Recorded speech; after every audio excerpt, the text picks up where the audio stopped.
Добро дојдовте на подкастот Балкански перспективи, посветен на книжевноста и на културниот диалог. Јас сум Љурзим Хазири и денес ќе зборуваме за една, би рекол, тешка, но неопходна тема. Како книжевноста во Македонија по конфликтот од 2001 година се обидува да го разбере минатото и да создава простор за помирување и соживот. Нашата цел не е да бараме политички одговори, туку да погледнаме како уметноста зборува таму каде што политиката молчи. Гостин на оваа епизода е господинот Сашо Огненовски, книжевник и издавач, човек кој преку својата издавачка куќа Перун Артис од Битола создава мостови меѓу литературите, со тоа и меѓу народите, објавувајќи ги авторите претежно од Балканот, меѓу нив и на голем број албански автори. Сашо, благодарам што ја прифати нашата покана и би сакала разговорот да го почнеме со една поширока тема малку. Како ја гледате сцената, односно книжевната сцена во Македонија по 2001 година? Дали чувствувате дека постои книжевен простор на тој конфликт, одговор, на тој конфликт и на неговите последици? Прво благодарам за поканата. Мој големо задоволство што сум тука. Она што би сакал да го кажам прво за себе е тоа дека јас сум заколнат мултикултуралист, човек кој верува во тој вид на melting pot, на промовирање на вредности, а не на нации. Би сакал помно ја следам книжевноста и од македонските и од албанските, но и другите балкански автори, сакајќи да истражувам малку повеќе околу начините на мислење, околу стиловите на авторите. За жал не сум сретнал дела мотивирани од конфликтот во 2001 година. Може би, ја би бил среќен кога би имале такви или романи, или раскази, или може би поезија, или што било, што е поврзано со тој конфликт во насока на помирување, во насока на рационализирање на сето тоа. Но за жал досега не сум сретнал. Има еден прекрасен цитат на еден од најголемите, не само балкански, туку и европски автори, за кои имавме среќа да го имаме во Македонија, е Луан Старова, кој вели дека секој молк е неизговорен збор. Мислам дека сепак е време на некој начин да се отворат тие историски долапи, да се види што има внатре. Колку од сето тоа е мотив за понатамошна коегзистенција. Заради тоа што они од другата нација, која живее на исто место, по моje мислење и по она што значи интелектуален багаж, само го збогатува мојот културен идентитет. Така што и албанските автори, за кои сметам дека се моќни, не само оние етаблирани, туку и оние млади, они со своите дела придонесуваат за развојот на книжевноста во државата и за развојот на една порака која значи, прво која значи соживот, а потоа значи и книжевен напредок. Неодамна бе во Сараево. Босна беше страшно погодена од меѓуетничките конфликти. За среќа, ние го немавме, ја немавме таа трагедија. За наша среќа сето тоа се затвори во една убава аура за понатамошна коегзистенција, но нивната трагедија беше голема. Они говорат за таа работа, не само низ книжевноста, туку и низ филмот. Веројатно, на некој начин се обиделе до крај да го рационализираат. Мислам дека историјата подразбира известен проток на време, да се, како што кажав, да се рационализираат нештата, да се од политичка страна да се оладат главите, но од страната на уметност мора на некој начин да се анализираат тие состојби, се во насока за подобра коегзистенција, за разбирање на она што значи другост, но од друга страна она што значи соработка и подобрување на културниот идентитет на Сепак таа историската дистанца малку, за да се гледат процесите со ладна глава. Да. Мислам дека авторите преку приказни за обичните луѓе можат да придонесуваат малку повеќе во таа насока, да се разјаснуваат приликите. Апсолутно. Вие сте и самиот автор. Авторот секогаш тргнува од лична историја. Личната историја е огледало на општествените состојби.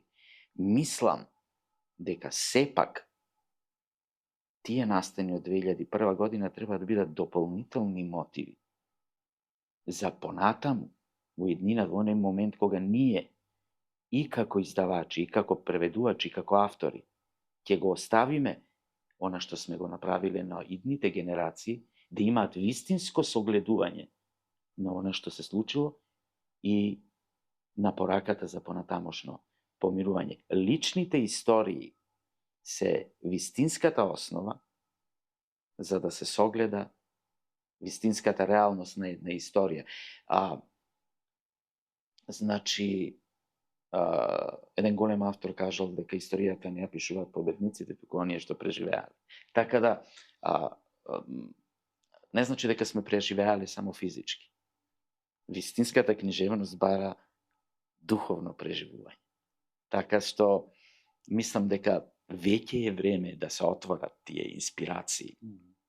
Да имаме дела кои ќе ги сватиме во најпозитивна насока и кои понатаму како книги ќе останат за идните генерации да направат некои своји анализи околу сето тоа.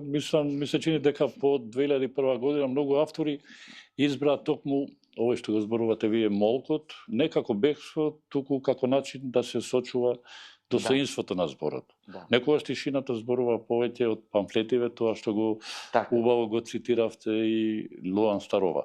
Интересно е што често литературата молчи таму каде што политиката зборува премногу.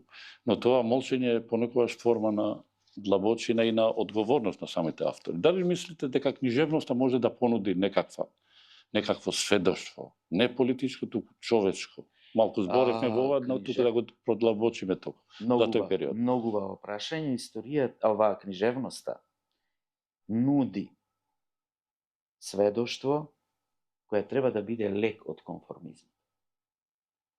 Конформизмот е она што го бара политиката. Тоа е погрешна насока. Уметноста, особено книжевноста, она што ќе остане како пишан збор, и тоа сведоштво има длабоки сонди во фактите. А длабоките сонди во фактите се огледало на личните истории.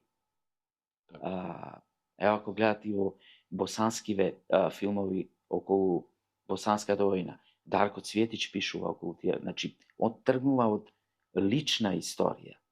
Личната трагедија и личното искуство е она и семејното и она што понатаму мотивира да се видат причините за општествените или аномалии, или општествените состојби кои предизвикале што и да било. Без обзир на тоа, 2001 година е конфликт кој допрва треба да биде разгледуван и од македонските автори, и од албанските автори. Така да, јас сметам дека е некаков мотив. Имате право кога викате на некој начин дека молкот не е решение. Но достоинството е сепак една димензија во која сметам дека и албанските и македонските автори го држат. Следниот чекор е зборот. Изгледа убаво го спомнавте тоа дека личното искуство, фамилиарното искуство, е подобро сведоштво за некој конфликт, за едно време кое не се памти, за убаво и кое било трагично за многу фамилии. Изгледа дека и читателот повеќе ги сака токму тие прости, фамилиарни, лични приказни него тоа епските, балканска книжевност од типот на Добрица Чосич и таквите, кои изгледа на крај испаѓа дека се контрапункт и контрапродуктивни токму за самите народи. Позицијата од лично кон општо е секогаш попродуктивна од општиот аспект. Општиот политички аспект секогаш фаќа некаква друга страна. И секогаш е еднострано. И има опасност да биде неавтентично. Бидувајќи неавтентично и оставајќи книга како белег, како сведоштво, е погрешна насока. Тоа не значи дека да речеме, било каде, не може да се случува тоа во Македонија, тоа не значи дека тие автори се лоши. Но тоа значи дека тоа е една димензија која на некој начин не зборува за коегзистенција. Личните истории зборуваат многу заради тоа што тие се на некој начин рефлексија на општествените движења. Не мора тоа да е конфликт. Било какво социјално, политичко движење, било како вид на репресија и така натаму, тоа е секогаш личната историја е голем мотив, заради тоа што општествените движења зборуваат за дезинтеграција или за спојување на релациите во семејството, а со тоа и за градење на личните истории. Тргнувајќи од моето лично искуство во невладиниот сектор, обично кога држиме обуки за конфликтиве. Велиме дека конфликтиве по нивна содржина и нивната цел не се негативни, туку како решавање на две ситуации, било да се меѓулудски кои се криеле во нив самите во едно време испаднали и така натаму, и обично се барат решенија. Како решение обично го спомнуваме преводот. Би го цитирал писателот професорот Аген Вица, кој вели дека секој превод е љубовна врска меѓу два јазика, но и меѓу две чувствителности. Од друга страна, Венко Антоновски во Папак на светот вели дека секој превод е нова татковина на делото. Вашата издавачка куќа ја спомна во почетокот, Перун Артис има особен фокус на преводот на балканските автори, со фокус на албанските автори на македонски јазик. Како дојдовте лично вака до таа идеја и што ве мотивираше да ја започнете ова, јас би рекол, мисија, зашто вие редовно преведувате, објавувате балкански автори. Некако се наметна тоа природно. Искрено. Јас имам високо мислење за албанската книжевност, без обзир на тоа дали се автори од Албанија, Косово или Македонија. И имав таа среќа да издадеме автори кои се од сите три земји, кои имат можеби различни аспекти во насока на стилот. Што ме мотивира? Ме мотивира, мислам, без обзир на сето тоа, јас имав една многу убава средба со делата на Кадаре, кои не само албански, туку и сега ќе станува и светска класика. Мојата прва средба со поезијата на Аријан Лекам ми остави еден силен впечаток на тоа дека албанската книжевност има некоја чудна специфика. Една многу интересна смелост, на многу интересна бунтовност. Тоа е книжевност која има длабока сонда и со традицијата, која на некој начин е поврзана и со нас, да се случува на овие простори. Так. Читателот секогаш кога чита одредено дело, се обидува да го, јас љубам да кажам, да го метаболизира, да најде некоја своја, нешто свое внатре. Ние, како народи, нашето свое го наоѓаме во традицијата. Но она што значи идентитет. Кажав, јас сум мултикултуралист. Па и историски врски на давање, земање еден со друг. Тие историски врски се на некој начин во наоѓање на сличности и во резонирање при различностите. И тоа е многу убава работа. И можда на некој начин Аријан беше пресуден. Аријан е не само албански, туку и европски автор. Да истражувам понатаму. Потоа, после Аријан, ја добив и книжка на љубовта на Шпетим Селмани.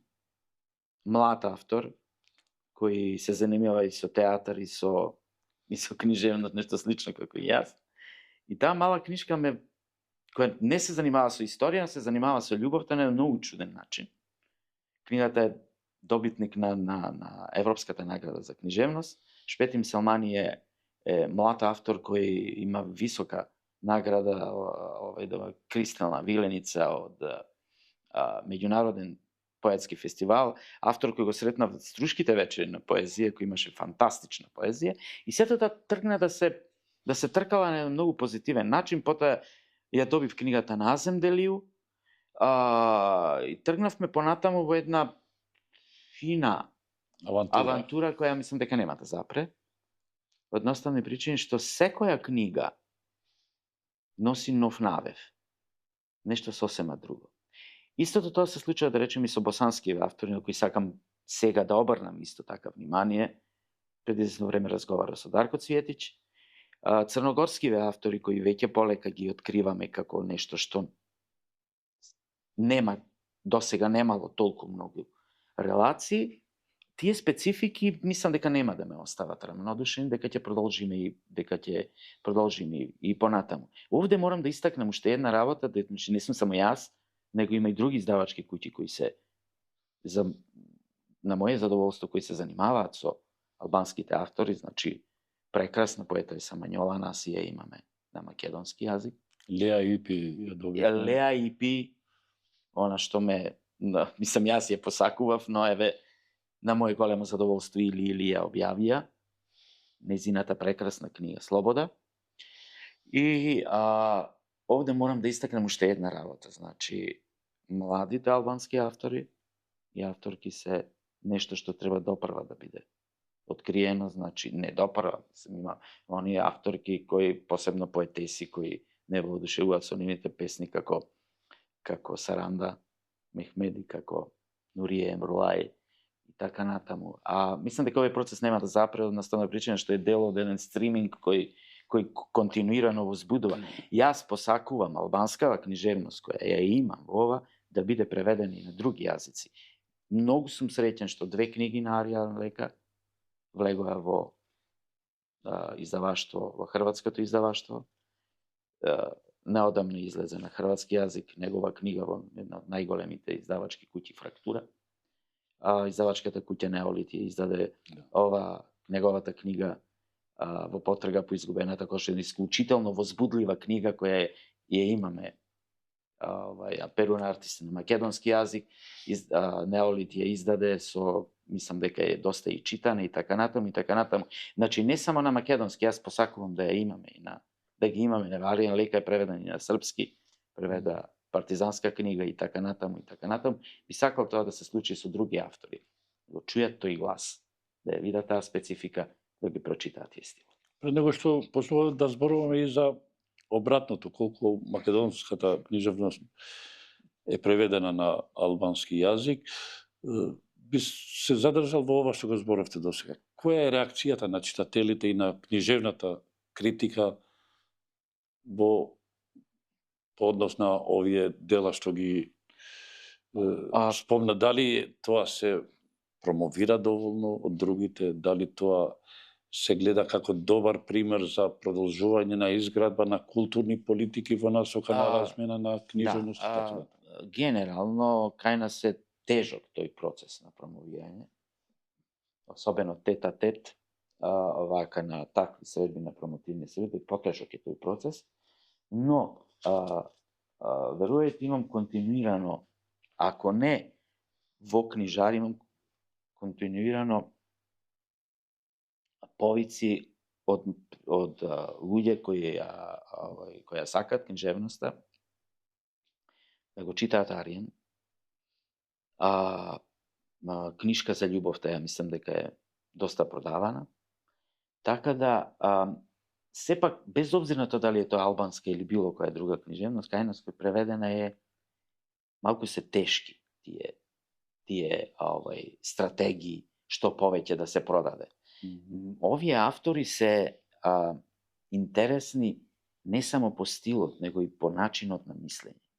И затоа мене се тоа ми е многу возбудливо. Што се однесува до македонската книжевност, мислам дека не е балансирано, заради тоа што мислам дека многу малку автори се преведени на албански јазик. Македонски автори мислам дека треба и на тоа да се проработи, заради тоа што не толку заради реципроцитетот, толку заради вредностите, да. Македонските автори имаат една па друга специфика, која исто треба да се открие. И јас секогаш зборувам, кога одам во било каде ни за Европа и кога разговараме околу книжевноста, они секогаш спомнуваат еден или двајца автори. Мислам дека треба и од кај нас и од наша страна да има поголема презентација, за да може европскиве или издавачки куќи или агенции да имаат предвид кого се има, заради можноста на споредување. Значи, вие ако имате еден или двајца автори кои успеале да одат на поголеми дестинации низ Европа, едноставно немате критериум, не знаете со кого да го споредите, да посегнете по друг автор. Токму затоа велам, јас многу посакувам албанските автори да ги има и на други јазици. Како што посакувам вредните македонски дела да ги има и во албански превод и на други превод, да ги има што повеќе, за да можат читателите и оние кои пишуваат критики да ја направат таа диверзификација, да ја направат таа компарација и да има целосна слика за тоа која е спецификата на македонските автори, која е спецификата на албанските и можеби српските и така. Една предност е тоа што во Македонија албанските преведувачи убаво го знаат македонскиот јазик, и тоа многу една придобивка за македонскиот јазик и македонската книжевност, со тоа што успеваат до некаде да ги преведуваат албанските автори во добар македонски јазик.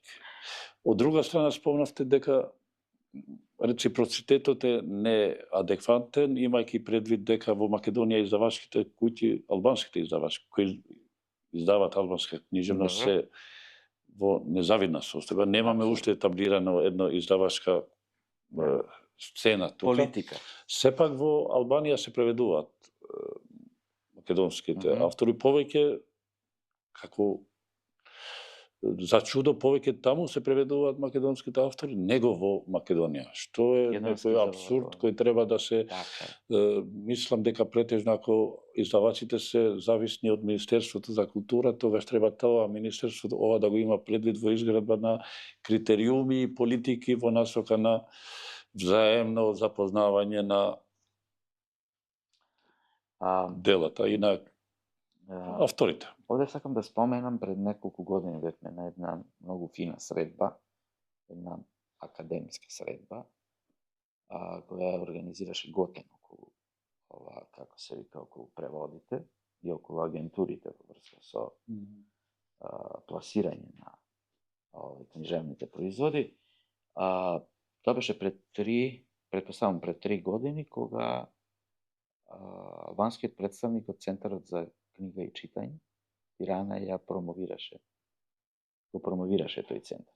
Мислам дека кај нас би можеле тие работи да се конституираат и да се систематизираат доколку се направи тој вид на центар, каде што ќе можат да се соберат сите автори кои би требало да бидат преведени на други јазици. Би требало, би можело. Тука, со таа стратегија, мислам дека некои работи ќе се решат. Тој е многу бав потек на Центарот за книги. Не ги има многу. Да. Значи, има Хрватска, како се вика, има Бугарија. Не ги има многу, но би требало да ги има. Мислам дека е тоа една институционална солуција, за да се види прво, да се согледа состојбата каде се преведувани. И потоа да се направи стратегија за не само албанските, за европските агенции и издавачки куќи да имат вистинска слика што се случува и кои се тие автори кои се одлични, а не може да стигнат до читателите. И сето тоа да се создаде слика.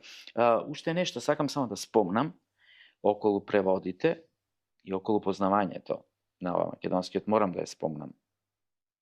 Покојната Линдита Ахмети, една моја многу голема книжевна болка, она го преведуваше Шпетим Селмани. Тоа е една димензија која не можам да ја заборавам.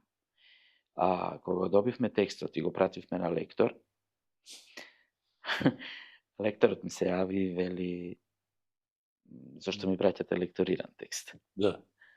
Ја викам, Тоа што текстот го само што зборав ми и го јас, тоа е предноста. Векам преведувачката само што ми го испрати текстот. Ја викам, не ми се верува, вика, јас овој текст нема ни точка што може да се десува. Сакам да кажам, тоа е благородно. Албанскиот јазик е дел, значи во на поранешна Југославија ние како македонци учевме српски, српско-хрватски и така, но тоа беше друга една општествена формација. Мислам дека албанскиот јазик би требало на некој начин да се познава малку повеќе. Не само заради книжевноста, има, но заради тоа, значи, мислам дека треба да се познава. Тука се вклучувам и себе си. Не го знам и некојаш кога многу пати имаме можност, еве и со вас, и со други, имаме можност да се сретнеме, да проговориме. И кажувам, ние се ставам во таа торба.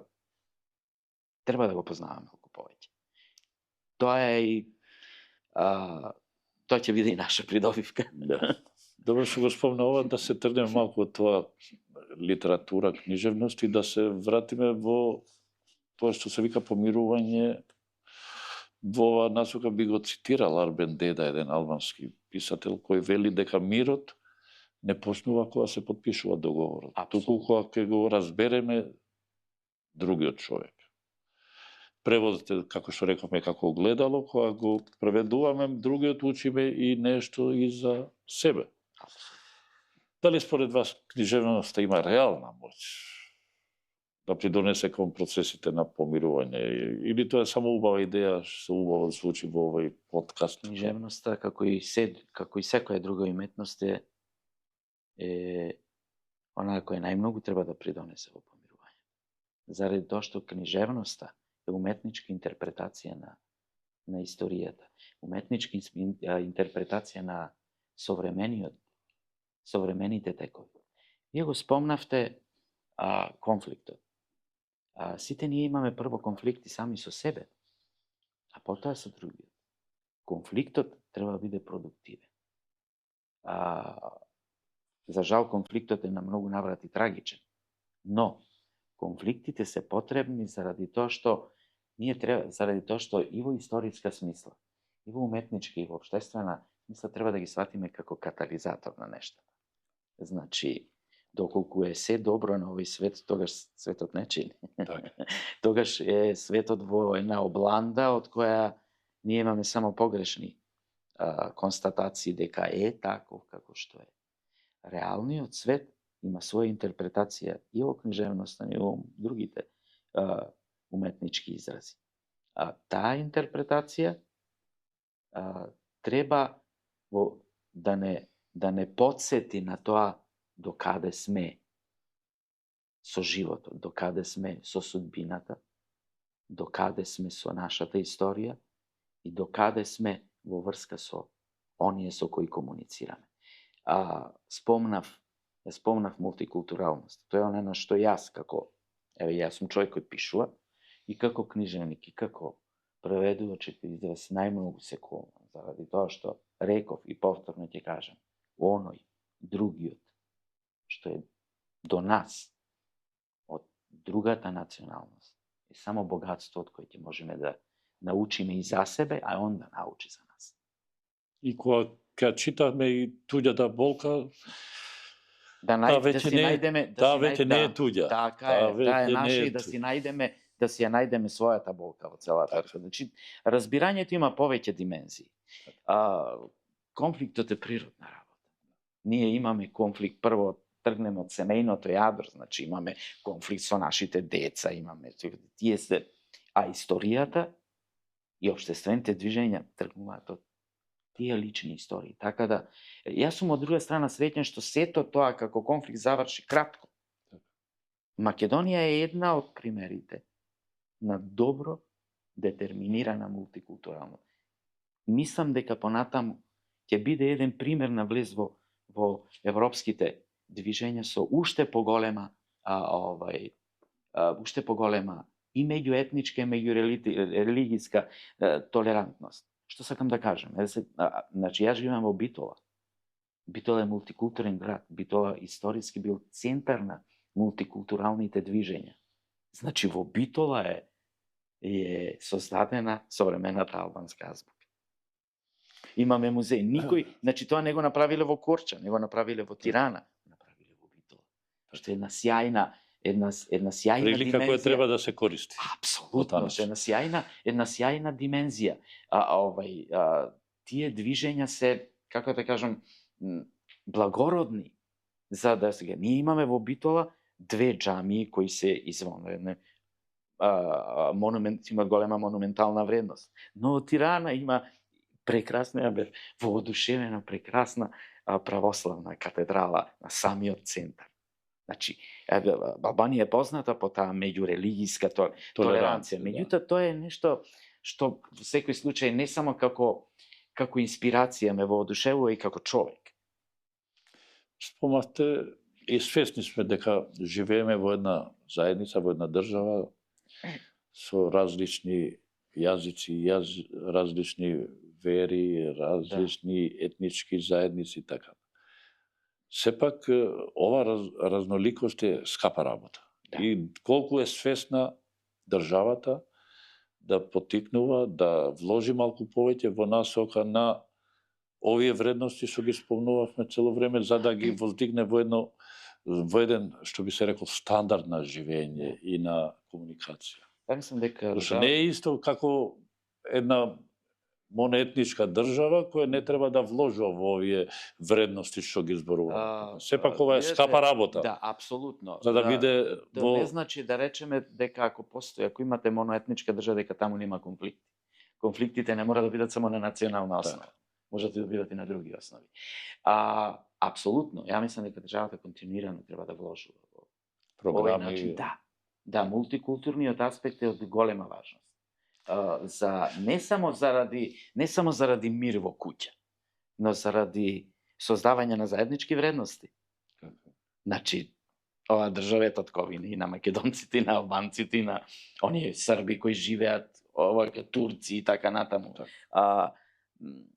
Патриотизмот е во себе содржи некој вид на фанатизам кој не е толку продуктивен. Мултикултурниот аспект е многу важен. Многу важен токму заради тие движења. Секако, што повеќе за да се разбираат за да се разбираат вредностите и на првенствено на уметнички план. И за социјална кохезија тоа е многу важно.